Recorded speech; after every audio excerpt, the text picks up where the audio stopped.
Welcome to Sacred Success Salon, where we are up-leveling our conversation around success. We are diving deeply into what it means to own your power, live your purpose, and claim your prosperity. I am your host, Anna Kowalska, and today I am thrilled to have a conversation with Ken Bechtel. Ken has been a relationship mentor for over 20 years. He has shared his insights and amusements as a partnership mentor, speaker, and educator to help women get their needs met and be loved for all their unique beauty. As the creator of Finding Success in Love program, Ken brings the real story from a man's perspective of what it takes to be adored by a great guy.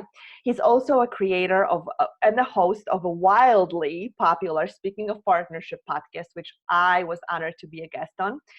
It's been heard in over 100 countries around the world.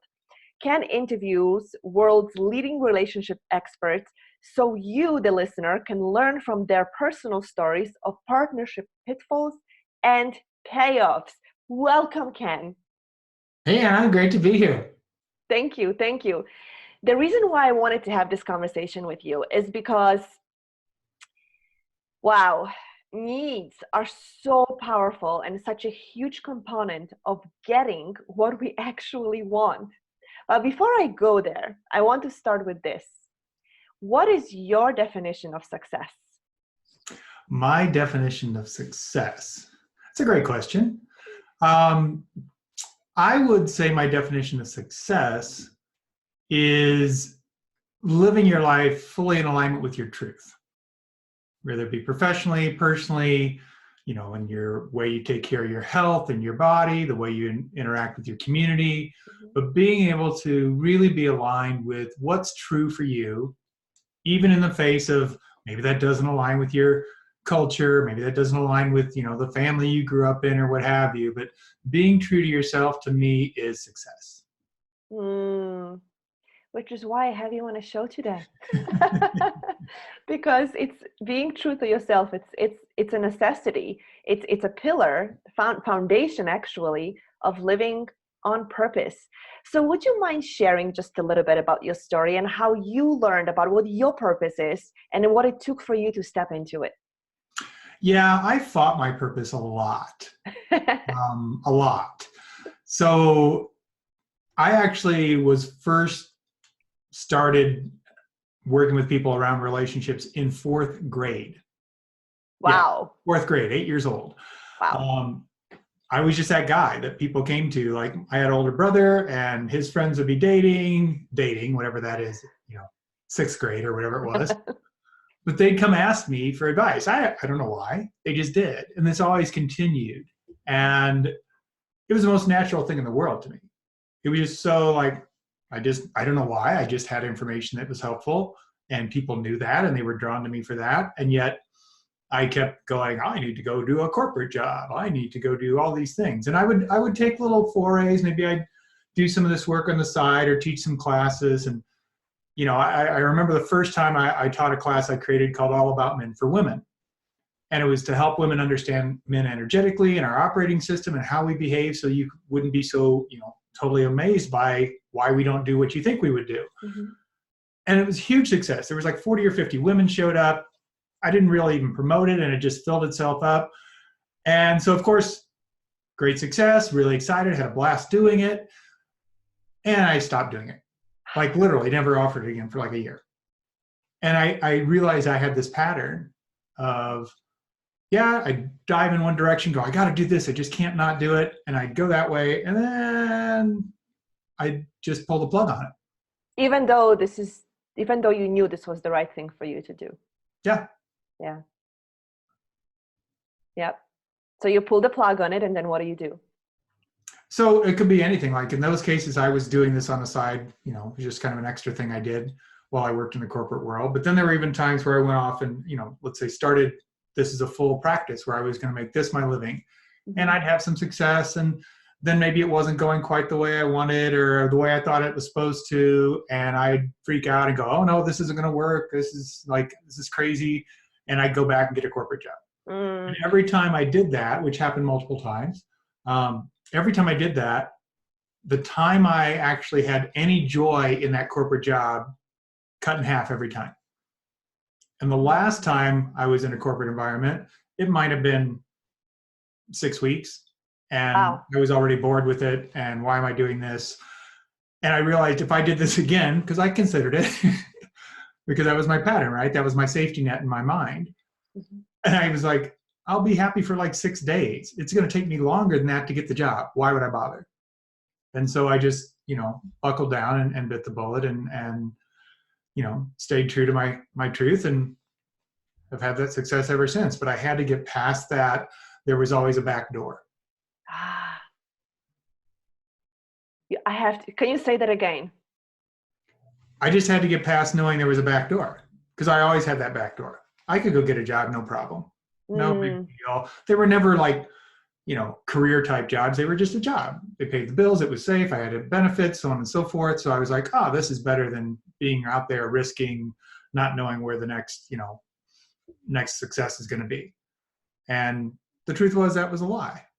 That wasn't true, because I was selling myself short. I wasn't living my truth. I wasn't being successful, as we said earlier. Yeah. So take us to when you actually decided this is the last time. I'm not doing this again. I know what I'm here for. I've been given plenty of proof, right? Oh, yeah.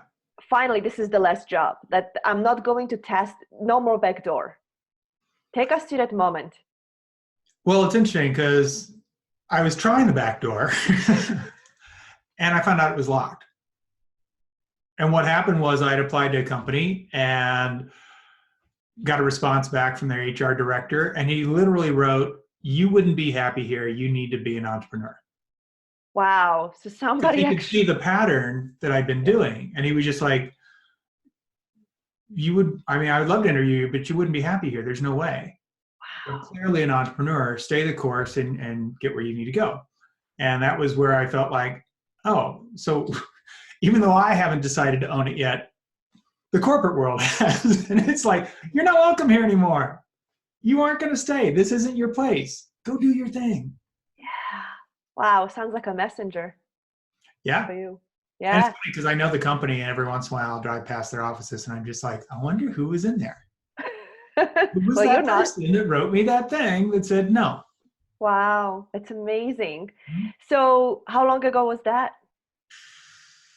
I don't know, 4 or 5 years ago. Okay, so wow, right, a chunk of time. Yeah. Are there ever times where you still question, or is this like every single day you wake up and it's like, I know I'm doing what I'm meant to do. It's great. It's easy. I love it. I mean, there's moments, maybe afternoons, that suck, and I'm like, what the hell am I doing? And it's not even. But here's the difference on it. It's not the idea that, oh, that's my safety net anymore. That's my thing to go back to. Now it's like, okay, so maybe I just need to tweak something in what I'm doing. Like I'm out of alignment and there's an adjustment that needs to be made. And so am I frustrated that whatever I put energy into didn't play out the way I thought? Yeah, absolutely. But at the same time, like, okay, but this isn't an abandoned ship moment. Oh, go find the leak, plug it, and keep cruising. Wow. So what I'm hearing is that potentially in the past, when those moments happen, you might have gone back and find the back door and go out through the back door. And now you're just deciding, I'm going to plug the leak, see what doesn't work, and keep moving forward. That's amazing, Ken. And I know you've had so much success in what you're doing, and I cannot imagine you doing anything else. So, so on behalf of all the women that you're making a difference for, we thank you. So let's jump into the work that you do, and let's talk specifically about the needs.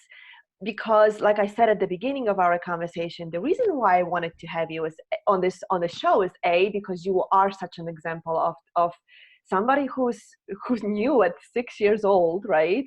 That this is what you're here to do, and kept fighting it over and over and trying. And you could be successful doing anything, but nothing worked because it wasn't the right fit for what it is you're here to do. But finally you said, that's it, I'm done. I don't care how many times I've tried and it didn't work, it's going to work, right? Because I'm going to make it work. But the second reason why— Let me add something to that. Yeah, please. Because it's not even that I'm going to make it work. It always was working. I just wasn't receiving it. Wow. Right? So I had 50 people show up my first class without any effort. Yeah. It totally worked. It wasn't that it didn't work. It was that I wasn't open to it. Oh, I know so many amazing coaches, entrepreneurs, mentors who would do anything to have 40 to 50 people show up to their first event. Yeah, Yes. totally. Yeah. Wow. You just weren't open to it. Mhm. Wow. Thank you for sharing that. That's powerful distinction. Yeah, Yeah. I mean, you got to own it. Yeah. So, on the heels of that, let's dive into needs. Mhm. I know one of the most powerful pillars of your work is helping women identify their needs. It's like the Mhm. foundation of what they come to you for, even though they don't know it. Talk to us about needs. Like, what's a need in your work, within your scope of work? What is a need? Why do we need to acknowledge them? Well, needs are it's kind of a interesting thing, right? Because people confuse needs and wants. Mhm. And Mm, we oftentimes think they're the same thing, but they're not. I mean, the way I describe it is like, let's make it really simple. Let's just do like physical. Let's say you were a flower. Let's say you're a rose growing in the yard. mhm. Well, of course, every rose needs water, it needs nutrients, it needs sunlight. That's what it needs to bloom. Now, if it doesn't get all those needs, it won't die. It'll survive, but it won't blossom. Mm. So it doesn't get to bring its gifts forward, right? I mean, how many times have you stopped and appreciated a rose bush with no rose flowers blooming? Um, Not that interesting. no. It's just this thorny green plant. But Wow. once the blooms come out, you're like, whoa, it literally stops you in your tracks. Yeah. So it needs those things in order to blossom. Now, once for a rose, for example, could be like it wants the wind to blow out of the south. It doesn't need it, but it would be nice. Yeah. So we get those confused. So when you think about it for yourself, what you want to look at is going, what do I need to be my best and bring my gifts forward? Mm. It could be emotional, it could be physical, it could be, spiritual, it could be all of those things. It can be intellectual. But we have needs and everybody's are different. Now, do we all have some that are universal? Yeah, as human beings, we all need food, we all need sleep, we all need nutrients, so on and like that. Water, of course. All those things are needs. So another way you can check in is a need is something you always have a backup for because you need it. You can't skip it. So it's kind of like, let's say you were sitting in the living room and your boyfriend or your husband walks through and you're sitting there and you're really thirsty and you're like, hey, hon, could you get me a drink of water? And he's like, I can't right now. I'm late. I got to go. I'll see you soon. And he heads out the door. Well, if you really are thirsty, you're going to go get some water because you need it. A want would be you're sitting there on the couch. He walks through and you're like, hey, hon, my shoulders are really tense. Could you give me a back rub? He's like, I can't. I got to go. You don't go get a massage. Mm-hmm. It would have been nice, but it wasn't needed. Yeah. So needs you always have a backup for because you can't skip them. Now, here's the thing. So many people, unfortunately, especially women, because you've been trained this way, Mm-hmm. is to put your needs last. Mm. Take care of the kids, take care of the husband, take care of the friends, take care of everybody else but you. Mm-hmm. And so you've become survivors. Wow. You don't get to thrive anymore. You don't even let yourself have that opportunity because you're just getting barely enough to survive. Mm-hmm. In the name of taking care of everyone, being a great person, being that caregiver, and you've been taught that this is where your value is. But unfortunately, what's happening is nobody's getting to see those blooms blossom. Nobody's getting to experience the real you. And so it's a cycle of unhappiness. It's a cycle of being depleted, being exhausted, not having what you need to be your best. Wow. There were like at least 3 times that I wanted to stop you and say, hold on. How about? Mm-hmm. So this is so great. So tell us, how do we, first of all, let me just frame it a little bit. What I'm hearing is that women, which of course I know is true, and I'm sure many of our viewers will relate to this, we always have a backup for the need. If we need something, we'll find a way to make it work. However, we put our needs last, right? Mm-hmm. So in my world and the conversation that we're having, living our purpose and living our truth is a need. To me, it's like I cannot blossom without it, Mm-hmm. right? Yet I've learned to put my needs ahead of other people's needs. So even though I don't have children, there are people in my life that I take care of. There are my clients. There are things in my life that I take care of. Even if it's my neighbor that I pass by and say hello to, right? And Mm-hmm. my need in the moment is to just be quiet within myself. But my neighbor may need me to smile, and I'll put that ahead of what I really need right now. I mean, this is just like a simple example. And what I'm hearing is right now, like I made this connection that I haven't made before. If we don't put our needs in front of everything else, we will not be able to hear what our purpose is, what it is that we need in order to live our purpose. Yeah, you won't recognize it because you don't even know what those are. You don't even know, you're not letting yourself understand what's available. Now, most of us have an innate knowledge that there's something more. Mm-hmm. It's the same reason why, as human beings, we have an innate desire for a partner. Mm-hmm. Not because the partner has some special magic. It's because what happens in partnership, it raises the level of your life. Mm-hmm. There's certain things you can do and accomplish in your life all by yourself. Everybody can. We can do some amazing stuff. But there's a whole nother level that's available in partnership that we cannot get any other way. And this is why we yearn for partnership, because deep down, even if we haven't ever been there yet, we know there's more. Yeah. And we're like, but I don't know. So it's hard for us because we can't articulate what is it. Mm-hmm. But it is. Suddenly you feel fortified. Suddenly you're like, you know what? I used to be scared of this, and now I do it all the time. Yeah. Why? Because I've got a partner. Yeah. Why? Because I've got somebody who's there with me, enhances me so I can bring my best forward. Mm-hmm. So same thing with, our example of the rose, right? Well, roses don't water themselves. A gardener does, or God.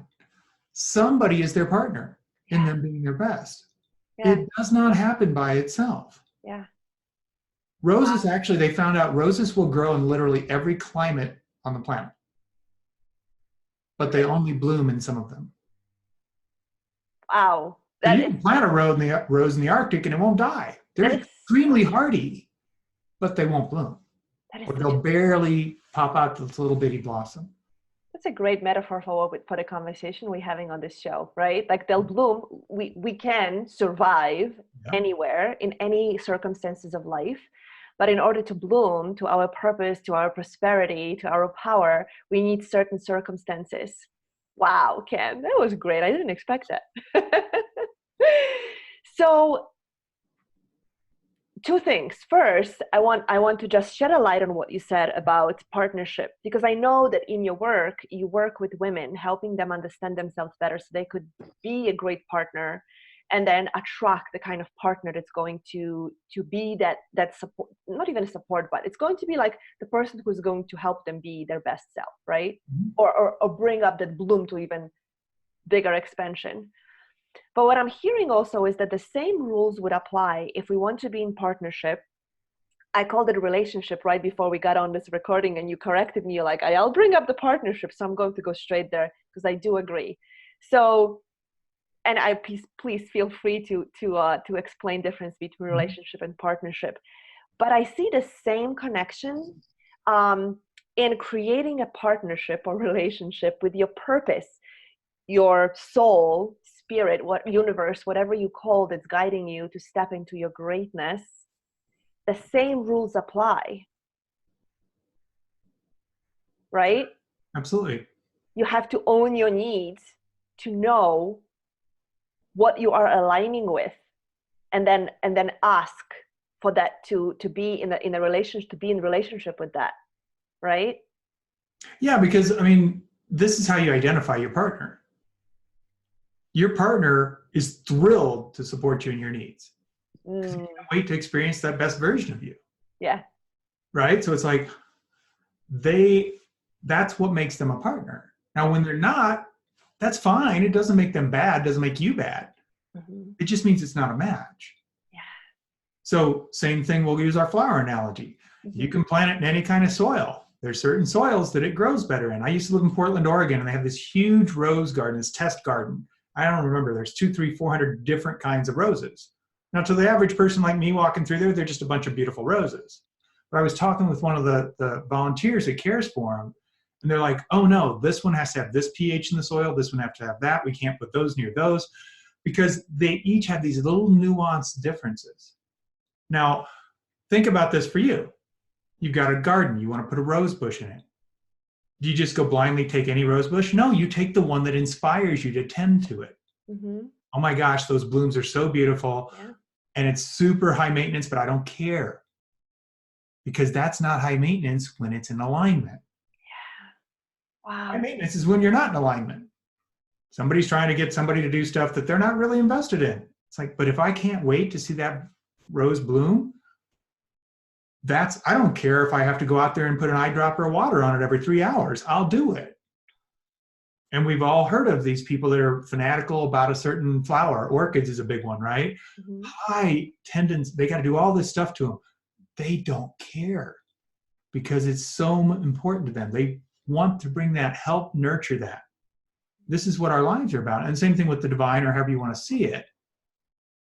There's no separation between us and the divine, but it's the divine's going, I got you, I'm supporting you in this. And we're going, I don't believe you. That's what I did. No, I think corporate America is really my divine. Obviously it wasn't, but it was culturally accepted. It was the path everybody took. It was the one that I could see a clear, like, oh, you do this and you work there that long and you get this kind of benefits and so on and so forth. The idea of having a blank canvas that I was in charge of painting the picture scared the bejesus out of me. There was one point in my life where I had kind of wiped my slate clean in more ways than one. So I'd gone and done on a big journey and been gone for like 8 months. And I came back, I'm like, I have a totally blank canvas. I could do anything. I don't work in this industry anymore. I don't do that. I can go back to those if I want, but I have nothing guiding me. And it was the scariest time in my life. Because to me, I was like, so I don't want to screw it up. But I was so used to letting somebody else tell me how to live my life that I didn't trust myself. Because I'd never actually tried it. Well, I probably had when I was a little kid, but that was just being me, right? Well, that's what we want to be. Just us. Yeah. How much do you think that ability to trust ourselves, and you can speak to it in a term, excuse me, in terms of relationships or just in general in the conversation we're having, the ability to trust ourselves, how much does it hinder our ability to know our needs? The ability to trust ourselves, how much does it hinder to know our needs? 100%. Can you tell a little more? Yeah, that's the whole linchpin. Because that's where we doubt ourselves, right? Because what? Your need, the red rose is different than the white rose. But how can it be? Everybody likes the red rose grows well. Shouldn't I need the same things? No. And it's little nuances that make the difference. I mean, think about your diet, right? Most of us came up with pretty generic diets. You go to, it's a lot different now than when I grew up, but everybody ate the same thing at school. I remember there was one girl named Laura, and she had, nobody even knew what the name of it was. All we knew was she was allergic to milk. And so they gave her soy milk every day. And trust me, soy milk when I was a kid in the 70s was not anything you want to even look at, let alone drink. Yeah. But she couldn't drink milk. Nobody called it lactose intolerant. Nobody knew what that was. I grew up on a farm community. It was like sacrilege not to drink milk. Like, you're the weirdo. How can you not drink milk? That's like evil. Nobody knew what to do with it. Now, she could have sat there and denied it, but the truth was she got sick. Yeah. Now, again, this is a perfect example. If everybody had made it like, that's stupid, and somebody somehow made it that she had to drink milk, we wouldn't have got her best self. She would have been sick. She would have never been in school, so on and so forth. But instead, even though it was weird, it was different. She was the only one in the entire school that's getting this little cup of whatever this yellow gross stuff is. And she's drinking it. We're like, okay, but it allows Laura to be her best. Yeah. And we weren't thinking in that way, but we also knew that there was a price Mm-hmm. of that not being fulfilled. Hmm. That's the thing we have to recognize. And that's what makes us have the courage to step into our truth instead of going, yeah, but everybody else is this way. When we go, there's a price I'm paying. And the price is either living a compromised life or a deferred life. And the difference is compromise is like right now, I'm just not being my best. I'm not doing what's needed. I'm not speaking to what's needed. And deferred is, oh, I'll do that once this happens. Once I get the promotion, once I lose 10 pounds, once I move to Miami, whatever it is. We have lots of ways we put away later. But here's the problem. There's this myth that you're going to have more time. We don't know how much time we have. Yeah. So the idea of, oh yeah, in 4 years when I retire, what if you don't get there? Yeah. We don't know. Right. So stepping into that as fast as you can is the key. So can you give us a very practical way? How do we know our needs? How do we even begin to learn to know our needs? Because presumably we've been fulfilling our needs. That's how we stay alive, right? Mm-hmm. I mean, I think I'm fulfilling my needs. So how do I learn what my true needs are? The ones that I'm actually not, that I'm denying or putting aside? Mm-hmm. Yeah, it's a good question. So it's really about, does it feed you? Mm. If you use that analogy of the rose, right? Is it going to help you in blooming? So saying, oh no, you don't need to water me today. Does that really help you bloom? Nope. If anything, it defers it, potentially stops it altogether. But we think it's little. This is the trick. Well, I can go a day without water. And then we do it again. Then we do it again. Pretty soon we've taught the gardener I don't need to be watered. And then we wonder why our gardener doesn't water us anymore. Because you said you didn't need it. Wow. Do you think that we ever do it to ourselves, where it's not just asking from other people, but we actually say to ourselves, oh, I didn't get water yesterday. I didn't, let's say dance. Dance is something that feeds me. I didn't dance yesterday. If I don't dance tomorrow, well, I didn't die yesterday or today. Well, if I don't dance tomorrow, I won't die either. Because now I have proof that I can survive. Absolutely. And this is exactly what we started with, putting others' needs first. Yeah, you're right. So great example. So full disclosure, Anna and I are good friends. We know each other very well. Mm-hmm. Instead of dancing, you walked Mikey, her dog. Yeah. Well, he needs this. Yes. More than I need dance. Yes. Yeah, we do this all the time. We do it with kids. We do it with partners. We do it with our work. We do it with our community. We do it with our yard. Oh, I need to mow the lawn instead of taking a nap. What? Yeah. The lawn doesn't care. It's not going to grow that much in an hour. Yeah. But we do that. And then what happens? We get going on something else and we skip the nap altogether. And then we go back to work on Monday and we're exhausted. Yeah. Wow. 100% truth. Sorry, Mikey, you may have to skip a walk today. Oh, I'm in trouble with Mikey now. And I can relate to this with my clients as well, where when I tell them what part of their purpose is and what they need to feed themselves in order for this purpose to keep opening up, no matter where they are. And I will tell them, do this for 15 minutes. And it's such a hurdle to do that, for them to do that. When I tell them doodle for 15 minutes a day. And it's such a hurdle to do that because there is nobody else that's gaining from that right that moment but them. And they've already had so much proof over time that they can survive without it. Yes. Wow. Yeah, so you want to look at it. Does it energize you? Now, one of the questions I often get is, you mean I don't need to do anything that's difficult? Mm-hmm. Things that challenge me. No, challenges are energizing. So let me ask you this while you're there. Sorry to interrupt you, but this is really powerful. So often, and it probably was part of your journey as well, we feel that if something is challenging, it's not what we need, or it's not our purpose, it's not part of our thing to do. Yep. What was your experience, or what is your experience with that, even in relationships as you coach the women that come to you? Well, it's about the outcome. So the way I look at it, so there's like a lot of people have heard of these things they call, what do they call them? The Tough Mudder runs and races and the Spartan races and all these things that are like obstacle courses. Yep.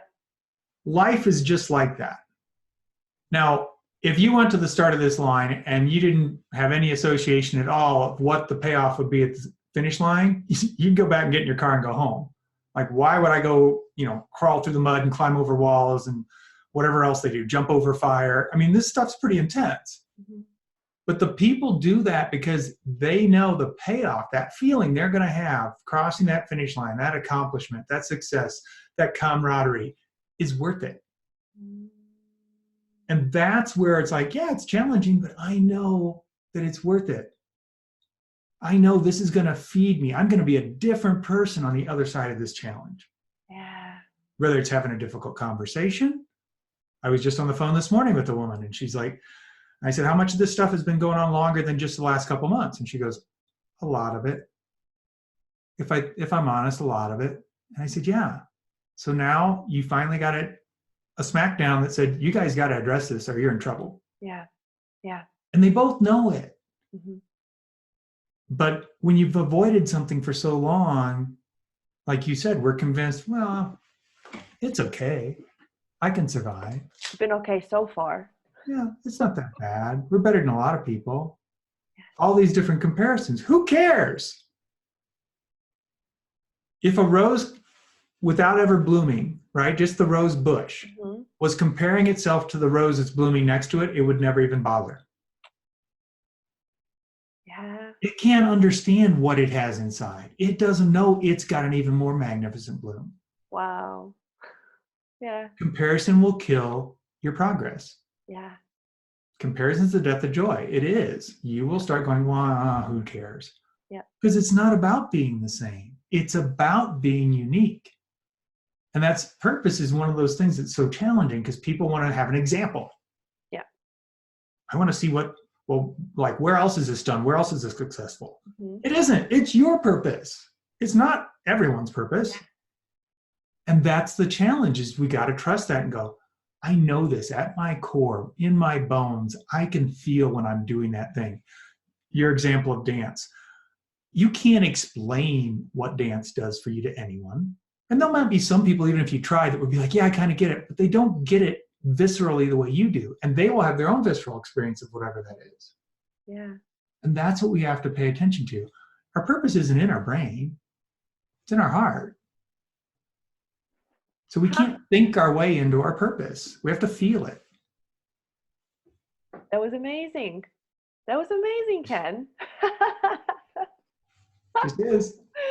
You are so full of wisdom and such an amazing addition to this conversation, like such an amazing contribution to this conversation from an angle that I knew only you could deliver, which is part of your purpose, right? Helping women be their greatest selves so they could attract the kind of partner they really, really want, which is why I knew that there was no way that I would have anybody else talk about this but you. So thank you for being a tremendous contribution.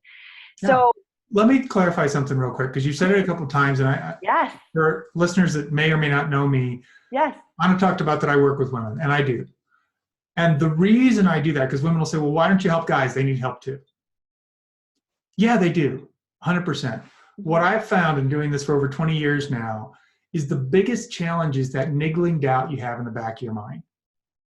So you want it to be true, and maybe another woman or girlfriend will tell you, oh yeah, this is how it works with guys, and you want that, but until you actually get it from a guy and hear him say it, because then you're like, well, there's no reason he would lie about that.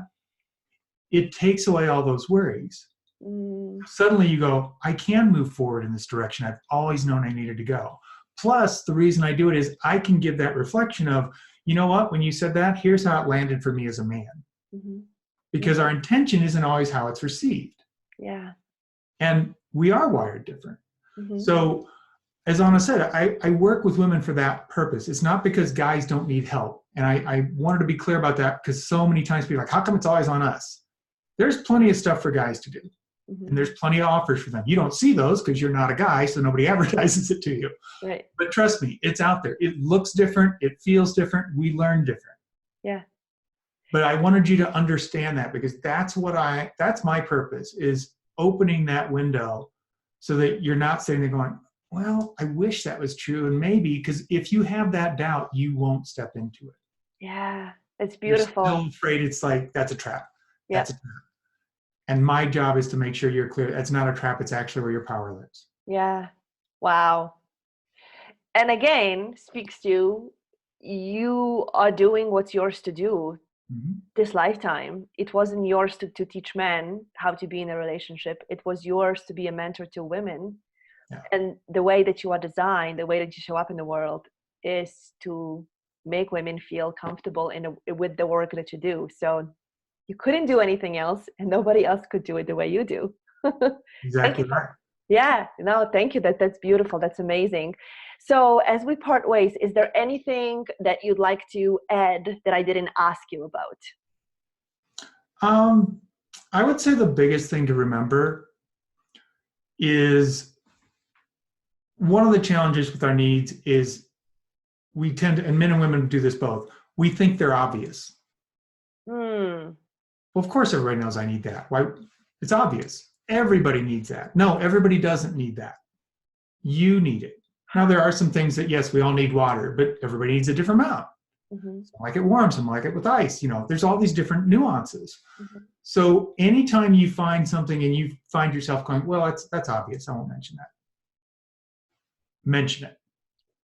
That's You the asking. absolutely have to. That's the asking part. Yeah, that's what the universe is going, hello, don't skip this. Yeah. Wow. Thank you. That's really powerful. I'm glad you contributed that piece in. It's super powerful. Thank you for that. You're welcome. So I know you have a gift for our viewers. Could you share with us what it is?